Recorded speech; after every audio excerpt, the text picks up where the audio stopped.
ஒரு மனிதன் அல்ஹம்து சூரா ஓதுகின்ற பொழுது பிஸ்மில்லாஹிர் ரஹ்மானிர் ரஹீம் அல்ஹம்துலில்லாஹி ரப்பில் ஆலமீன் ஒருவர் ஓதுகின்றார். தக்பீர கட்டி வந்தார், அவசரமாக அல்ஹம்துலில்லாஹி ரப்பில் ஆலமீன் என்று ஓதினார்.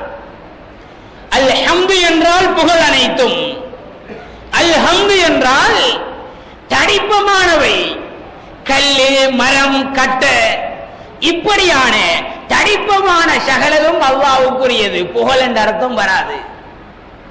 இப்படித்தான் கூடுதலானாக்கள் ஓதுவாங்க. ஹேயாக்கி ஓதுவார்கள், அல்ஹம்துலில்லாஹ் என்று ஓதுவார்கள். தடிப்பம் கல்லு கட்ட எல்லாம் அல்லாஹ்வுக்குரியது. இன்னும் ஒருவர் அல்ஹம்துலில்லாஹ் என்று ஓதுகின்றார். அல்ஹம்து என்றால் சாம்பல்கள் தூசுகள் எல்லாம் அல்லாஹ்வுக்குரியது.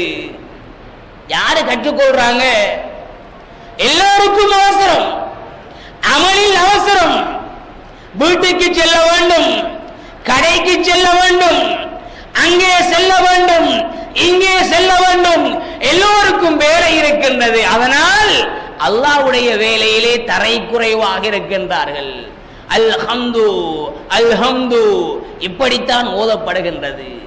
சரியான முறையிலே அந்த மொழிச்சல் என்ன எழுத்தை நாங்கள் ஓதுகின்றோம் என்ற அந்த எண்ணத்துடன் ஓதியவர்கள் 1000 அல்லது அதைவிட குறைவு. ஆலமீன் அகிலத்தாரை படைத்து வளர்க்கின்ற ரப்பு. அல்ஹம்துலில்லாஹி ரப்பில் ஆலமீன் என்ன அர்த்தம்? ஆலமீன் ஐனுக்கும் அலிபுக்கும் உள்ள வித்தியாசம். ஒருவர் ஆலமீன் என்று ஓதுவதற்கு பதிலாக ஆலமீன் என்று ஓதுகின்றார். ஆலமீன் என்றால் அகிலத்தாரை படைத்து வளர்ப்பவன். ஆலமீன் என்றால் அகிலத்தாரை நோவினை செய்யக்கூடியவன், நொம்பலம் செய்யக்கூடியவன். இன்று ஓதப்படுகின்றதா இல்லையா? நாங்களே எங்களை அறியாமல் எத்தனையோ தவறுகளை செய்து கொண்டிருக்கின்றோம். ஈயாக்க நஅ்புது வ ஈயாக்க நஸ்தஈன், உன்னையே வணங்குகிறோம், உன்னிடமே உதவி தேடுகிறோம். ஒருவர் அவசரத்தில் ஓதுகின்றார், ஈயாக்க நஅ்புது வ ஈயாக்க நஸ்தஈன், சத்த விட்டுட்டு ஓதுறாரு. என்ன அர்த்தம் வரும்? சூரியனை வணங்குகிறோம், சூரியனிடத்திலே உதவி தேடுகிறோம். சூரத்துல் ஃபாத்திஹாவை சரி 141 ஹர்ஃபுகள் இருக்கின்றன. 141 ஹர்ஃபுகளிலும் ஒரு ஹர்ஃபை சரி அவர் பிழையாக ஓதினாரே என்றால் தொழுகை பாத்திலாகிவிடும். 13 ஷத்துகள் இருக்கின்றன. இந்த 13 ஷத்துகளில் ஒரு ஷத்தை இவர் விட்டு விட்டு ஓதினாரே என்றால் தொழுகை பாத்திலாகிவிடும். சிலர்கள் அமலை செய்வதில்லை, வழக்கத்தை செய்வது.